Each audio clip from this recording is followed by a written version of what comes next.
Hi, everyone. Welcome back. Today I want to talk about, uh, you know, I've mentioned it before that most of what I discuss is stream of consciousness. And I don't really know what I'm going to talk about until, just before. And one of the things that I do, and I do a lot, is I read a lot of books. Right now, I'm currently reading, I think it's 6 books.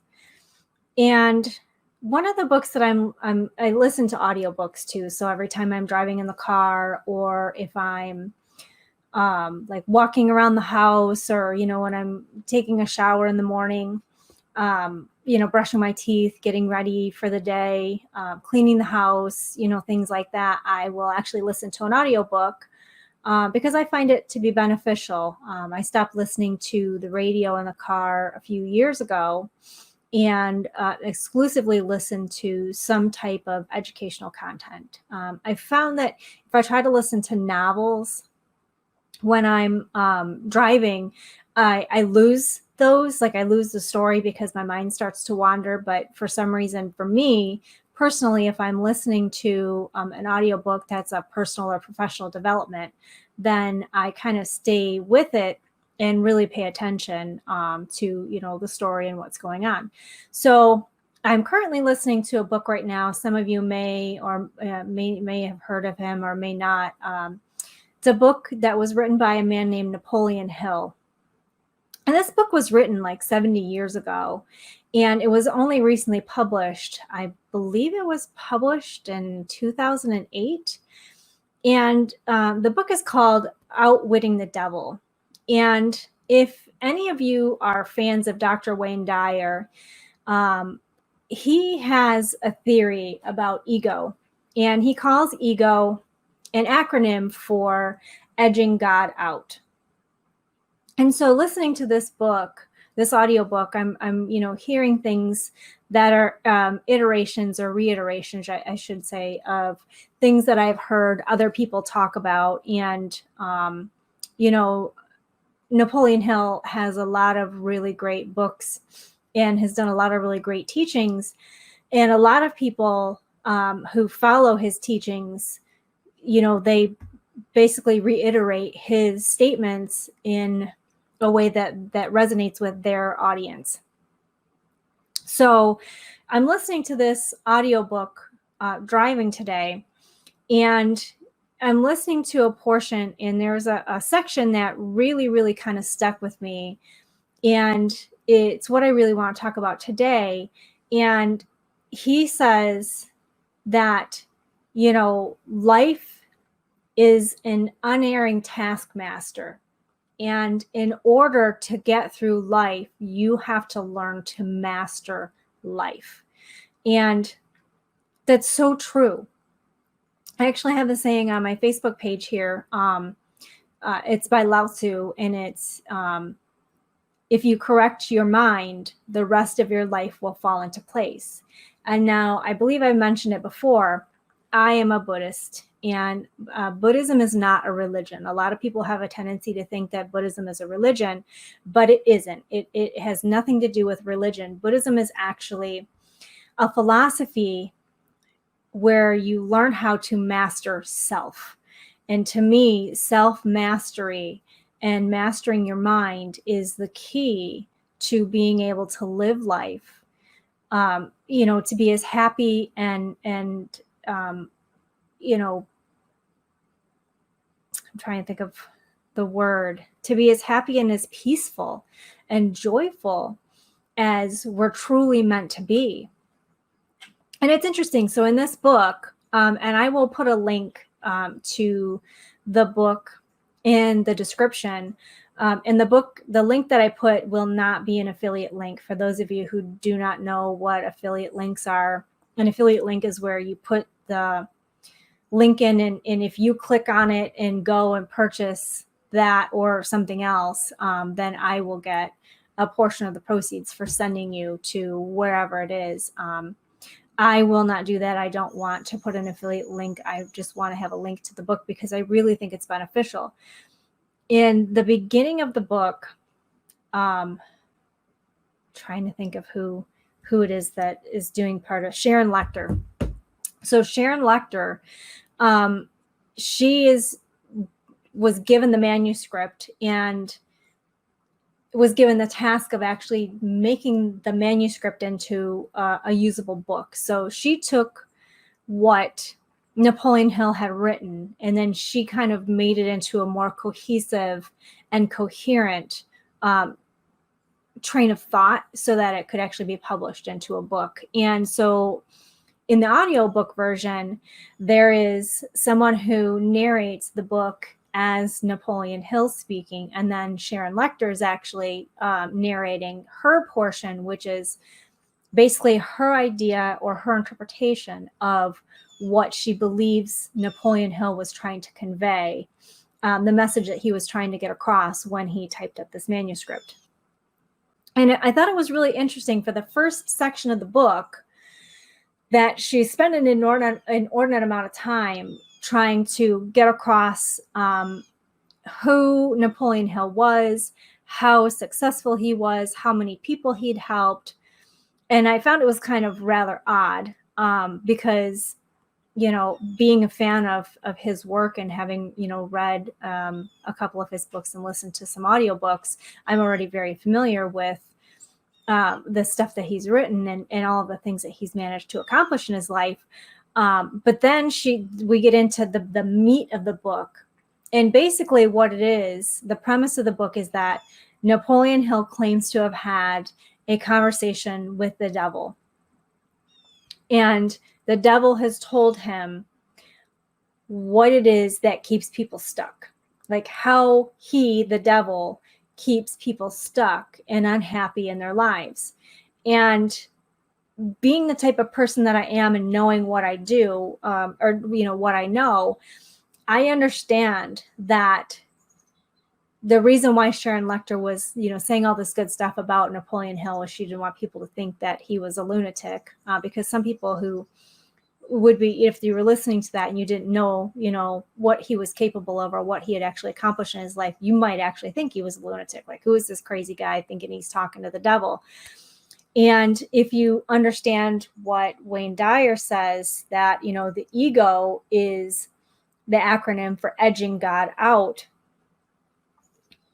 you understand that there are two different selves within your body. Like, there are two selves. There is your higher self, that is the higher consciousness that is connected to source, that is always connected to source and has the ability to actually communicate with source and receive divine guidance. And then you have the egoic self, which is the lower self. And the lower self is what causes you to be afraid, and it's what causes you to do things that are irrational and to act out in ways that from the higher perspective are not things that you should be doing. And we have the ability to be able to tell the lower self from the higher self that this isn't what we want. This isn't what we want to do with our lives. This isn't where we want to go. But unfortunately, it happens to a lot of people. We just kind of run on autopilot. A lot of what we do is habit. Most of what we do is habit. And I've mentioned it in previous videos before. The easiest way to explain it is when you're driving from point A to point B, and you get to B and you realize that you have absolutely no recollection of how you got from A to B. You got to B safely. And then you think to yourself, what happened? How did I get here? What did I do? Was I paying attention? Did I run any stop signs? Did I, speed? Was I following all the rules? But you were doing everything correctly. You were doing everything right. You were just doing it automatically because it's something that just happens all the time. And, same thing with eating bad food or smoking or drinking or anything like that. There are some things that happen in our life that are so ingrained in us that we do it automatically. You walk into a room and, You automatically turn on the light. I mean, we all know exactly where light switches are supposed to be located. As soon as you walk in, they should be right in America anyway. I haven't really paid attention anywhere else. But you walk into a room and automatically on the right side of the door, if it's a left swing door, that's where the light switch is supposed to be, and vice versa. If you go in and the door opens this way, then the light switch is supposed to be here, and you can reach for it automatically. It's supposed to be a certain height, and based on your height where it should be because of code. So we have codes for a reason, so that everything is standard. We know when we're walking upstairs exactly how high we need to pick our foot up to be able to get up the stairs without really having to think about it. We know exactly how far we have to go to put our foot down before we'll actually touch another step. And so, these things, they're part of our lives, and we don't even realize how much of it is actually habit. And, that we have the ability to truly control what these things are that we're doing that are habits. So one of the things that I'm trying to do right now is get into an exercise habit. So, before COVID, so in November, I got a gym membership, Planet Fitness. Love Planet Fitness. It's awesome. And I was going when COVID hit 3 times a week. And I used to be a competitive athlete. I actually used to be a sponsored triathlete turned ultra runner. And I quit really working out seriously about 13 years ago. And, I did pretty well, exercising, not as regularly as I probably should have. And, I typically eat pretty well. But things happen and you start eating crappy, and then, the crappy eating just becomes a habit. And when you go to the store, you buy the crappy foods, even though you shouldn't, because it's just a habit. It's automatic. You know what aisles to go down. You know where it is. For me, particularly, I have allergies. And so I know what is safe for me to buy and what isn't. Not only do I have food allergies, but then I also have dietary restrictions. So I'm a vegan, and there are a lot of things that I won't eat on a vegan diet. So I know automatically, like, this is vegan and it's allergy free. This is. So I just grab all this stuff. I typically will make a plan when I'm going to the store, but sometimes you go to the store and you're in the aisle and you're like, oh, I forgot to add this, and oh, I forgot to add this, and oh, this would be nice. So typically I try to only shop from my list, but it doesn't always work out that way. So a few weeks ago, I decided I wanted to get back into trying regular exercise again, because really just can't get to the gyms, because I'm in Michigan and the gyms still aren't open. And so I talked to my habit coach, and I told her that I wanted to run 2 times a week. And so I started out the first week, and I went and I ran 2 times, 2 miles. And then I ended up having problems with plantar fasciitis. And that kind of put a kibosh on the running. Well, it just so happens that another friend of mine, who's a fitness trainer, was running a virtual boot camp.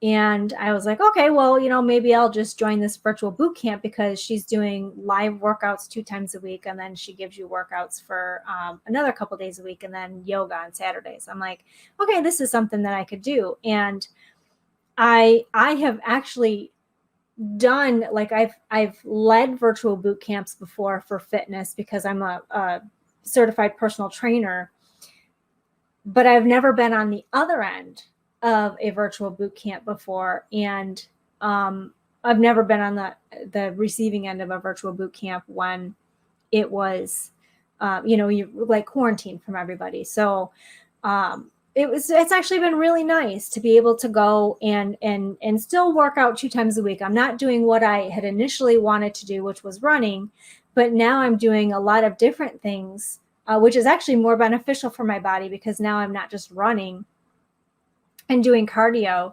I'm doing cardio and strength training and a little bit of yoga in there. And it's actually been really, really fun. All the other girls, they're actually in a park in Missouri, and I am in my basement on my computer, and they talk to me and I talk to them. And, it's actually really kind of fun to be able to engage with people like that, and then be able to work on creating a habit that I'm actually looking forward to.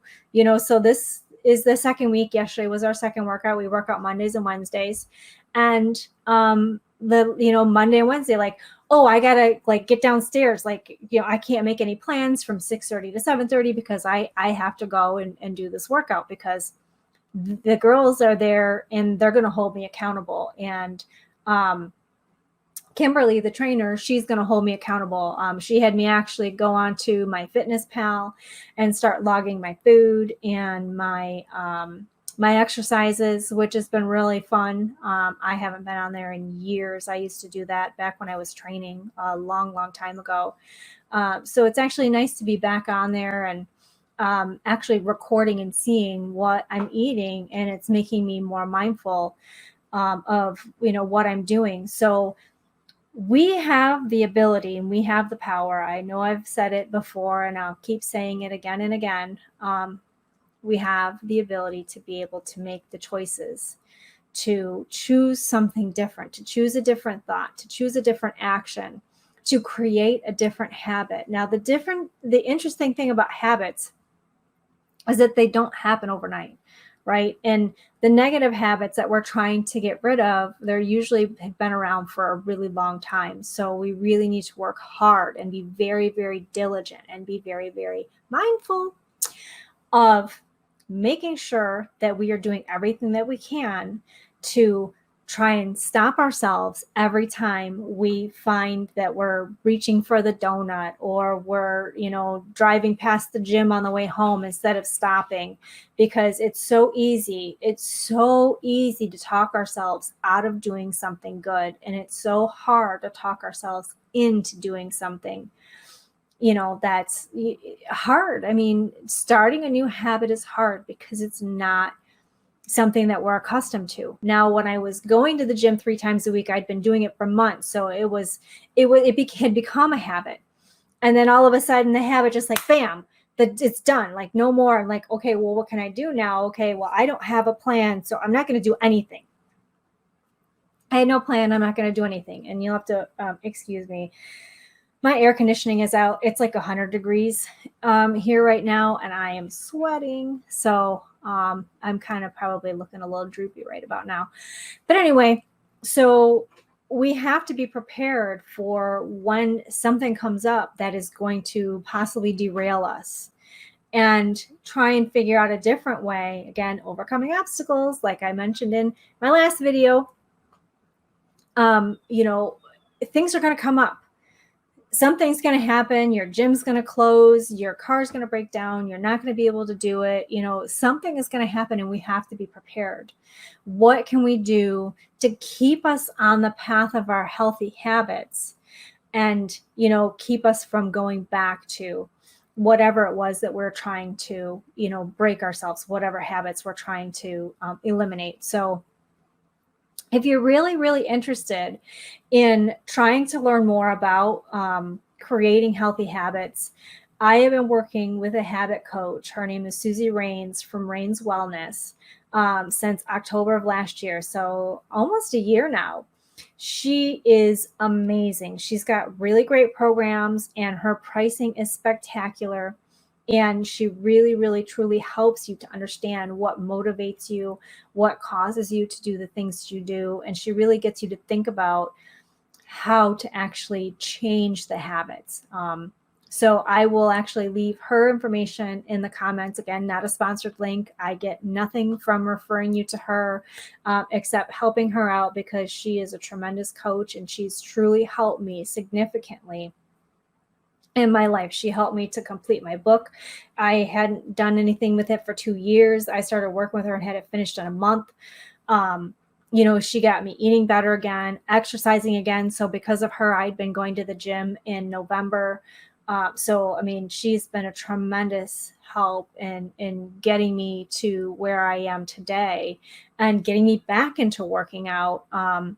So, I highly, highly recommend working with her if you're trying to, fix something in your life. And if you happen to be watching this video on YouTube and you found this content valuable, I would really appreciate it if you give me a thumbs up and, subscribe to the channel for more content. If there's something that you're struggling with that you really wish that you could change or don't really know how to change, mention it in the comments. I'm always checking and responding to comments that people leave. So I'm happy to help you. You can find me on Facebook, send me a message in Messenger. I'm more than happy to help you out. Go to my website and, click the contact me page and, shoot me an email, whatever it is that you're struggling with, and I'll be happy to do whatever I can to help you out. So that's pretty much all I have to say for today. I really hope that you found this content valuable, and I truly hope that, you'll come join me next week. So until then, we'll see you later. Take care.